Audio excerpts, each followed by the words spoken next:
So, so today we'll discuss this content of the subject. So this transport phenomena, actually you are not going to learn anything new in this transport phenomena.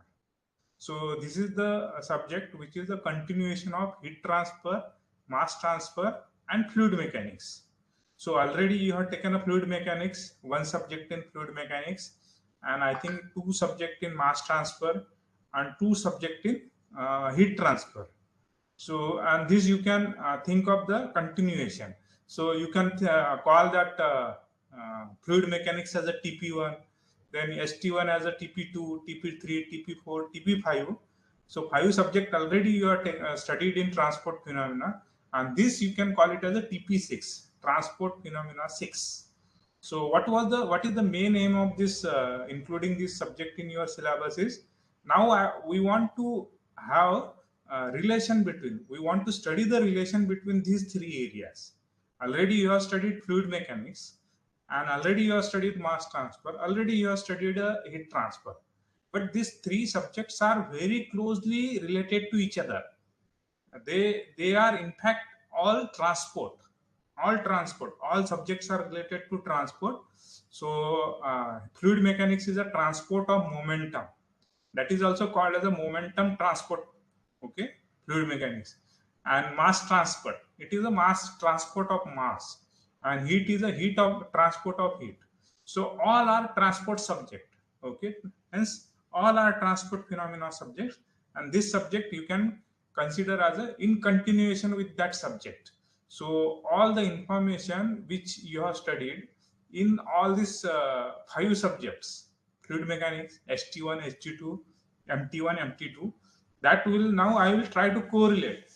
Say for example, you might have studied distillation in detail in mass transfer, but it is very difficult to imagine how distillation fundamentals can be used in heat transfer. Okay, how distillation fundamentals can be used in fluid mechanics. Similar is the case. Okay, like in mass fluid mechanics, you have studied pump. So almost a couple of units are there on the pump characteristic and everything. So whether same analogical information can be used in heat transfer or mass transfer, that we will try to study actually. Similarly, we have studied radiation heat transfer. So a similar kind of fundamentals is available in heat transfer. So if that kind similar kind of fundamental is available in mass transfer and fluid mechanics, that we'll try to study. So this is all, this subject all deal with correlating all these five subjects. So most of the time it is not anything new will not be studied in this subject. Only all the time we will be discussing how to discuss the similarity between heat, momentum, and mass. First statement itself will be the last statement of this subject, studying the similarity between heat, momentum, and mass transport. Okay, so that first statement itself is the syllabus for whole transport phenomena, similarity between heat, momentum, and mass. So that is what we are going to study. So it is divided into kind of six part. So in first part we'll be studying the similarity between heat, momentum, and mass transport, and then we will start with a molecular flux, then convective flux, and then definition of transport property like viscosity, thermal conductivity, diffusivity, then the laws discussing all this property, Newton's law of viscosity, Fourier law of heat conduction, Fick's law of diffusion, and then the dimensionless number involved in this molecular transport and convective transport. This is what the first part of the transport phenomena. We'll try to cover up this in 4 hours. So 4 classes we'll try to cover up. So then second part is a interface transport. Again, in interface transport also, that transport coefficient is there. Again, we will go into 3 areas like interface transport in fluid mechanics. So you will come across a friction factor. So interface transport in heat transfer, you will come across the heat transfer coefficient, and interface transport in mass transfer, you will come across the mass transfer coefficient. These three fundamentally, all three are similar to each other. Then again, dimensionless number involved in the interpret transport, various transport analogy, that engineering correlation I was telling na, how to estimate this friction factor, heat transfer coefficient, and mass transfer coefficient. This dimensionless number and analogies are used actually. So this analogies will cover up. Then basic analogy will start with the Reynolds analogy and Chilton-Colburn analogy. Then evaluation of transport coefficient and engineering correlation. So this will cover up in 8 hours. Then 6 hours we'll be spending on unit number 3. This is kind of new way to handle a mathematical information. Okay, some mathematics is involved in the subject. So shell momentum balance is kind of new way to approach or solve the balance equation: momentum balance, heat balance, and mass balance. Shell balance. Okay, shell balance. So very easy. That is only the thing, new mathematical treatment you will be studying in this subject. So already you can say velocity distribution in laminar flow. This is everybody know that you will get a parabolic velocity profile, and you can you might have used a control volume approach, or so many other approaches are there. So here we will be using shell momentum balance equation. Okay, shell balance equation for momentum transfer. So that will be unit number 3, shell balance for momentum transfer. In that, different cases are studied.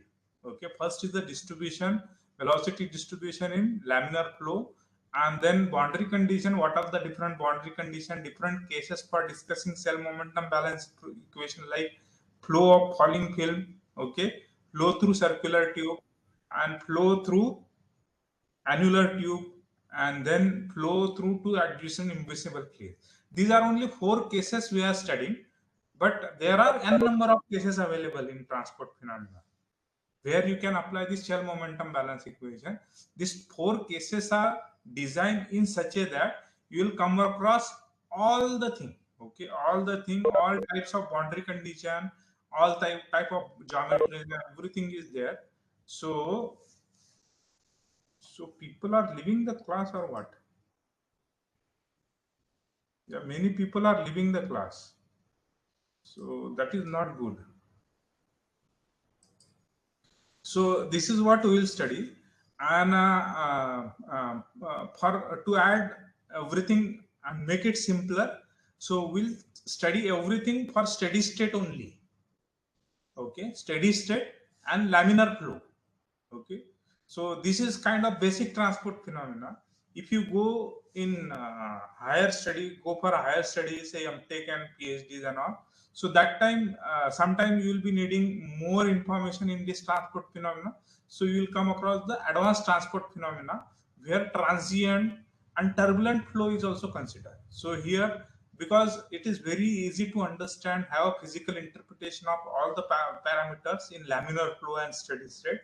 Just here, our main aim is to understand the physics of the transport phenomena. So don't just get involved in the mathematics involved in this transport phenomena. Okay, because what is the difference between this basic transport phenomena and advanced transport phenomena is just a complex mathematics. So once this steady state is changes to a transient zone, so unsteady mathematics, so partial differential equations are involved, and that will give a complexity in mathematics. Similar is the case for laminar flow to turbulent flow also. Complexity in mathematics is involved. But for this subject, for undergraduate transport phenomena, we will restrict ourselves to only steady state and a turbulent flow, laminar flow. We will not consider a transient zone and turbulent flow. If somebody is interested in this transport phenomena very much, he or she can contact me. So we can discuss that separately actually. So because these are all chapters in this book, actually BSL, transport phenomena, advanced chapters that we are not covering in this undergraduate subject. So then similar approach, shell balance equation for energy transport. This is called as shell energy balance and temperature distribution. So this again for solids. Solids means conductive, molecular flux, and laminar flow. So we'll be discussing our this thing again, steady state, solids, and laminar flow. So shell energy, so boundary condition we will discuss, Then different cases for discussing energy balance equation like heat conduction with electrical source, heat conduction with nuclear source, heat conduction with viscous heating source, heat conduction with a chemical heat source. So heat conduction through a composite wall, heat conduction in a cooling film. Okay, these are the cases we will be studying in this shell balance for energy transport. This is the fourth unit, and then fifth unit is again shell in balance for mass transfer. Okay, this is shell mass balance. Okay, here what you will get a concentration distribution, then in solids and again laminar flow. So everything is for laminar flow, molecular flux, and a steady state. So this is what basic transport phenomenon is there. We will not go into turbulent flow. So here again boundary condition we will discuss diffusion through stagnant film. These are the cases: diffusion to heterogeneous chemical reaction, diffusion with homogeneous chemical reaction, and everything is there. These are the unit number 5. And then at the end, what we will do? So we will discuss a equation of change for isothermal system only. So isothermal system is equation of change, or you can say shell balance equation without any assumption for momentum transfer. So equation of change for isothermal system. There we'll discuss equation of continuity, then equation of motion, equation of mechanical energy, angular momentum, and all this actually this is similar. So in what the shell balance is saying that, okay, initially you put all the assumption and get the equation, that is shell balance equation. Without any assumption, if you do shell balance, that is called as the equation of change. So equation of change in terms of substantial derivatives, use of equation of change to solve the flow, steady flow, long circular pipe, then falling film. Same problem can be solved using equation of change also. So all viscometer and everything, some different problems also solved. And then we'll do a dimensional analysis for equation of change. This is what we are going to study in this transport phenomena. So this I will say the easiest of all the subjects.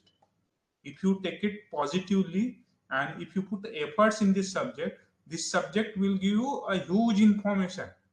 So you can take this opportunity to understand all the loopholes from fluid mechanics, heat transfer, and mass transfer. A small efforts can make you can improve your understanding about a 5 subject. Okay. Otherwise, if you fear and will lose this opportunity, then this will be the most difficult course for your undergraduate chemical engineering. So it depends upon your thing. So, and certainly these books, what are the books? This is the books I'm using. This is called as a BSL, Bird, Stewart, and Lightfoot. Transport Phenomena by BSL.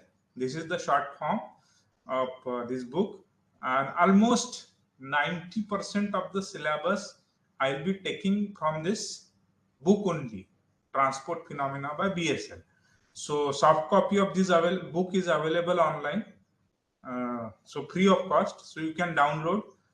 Don't ask me because this will be copyright issue and all. So I may not give this. Of the syllabus is covered from some information. Okay, that basic information will be available in that BSL book also.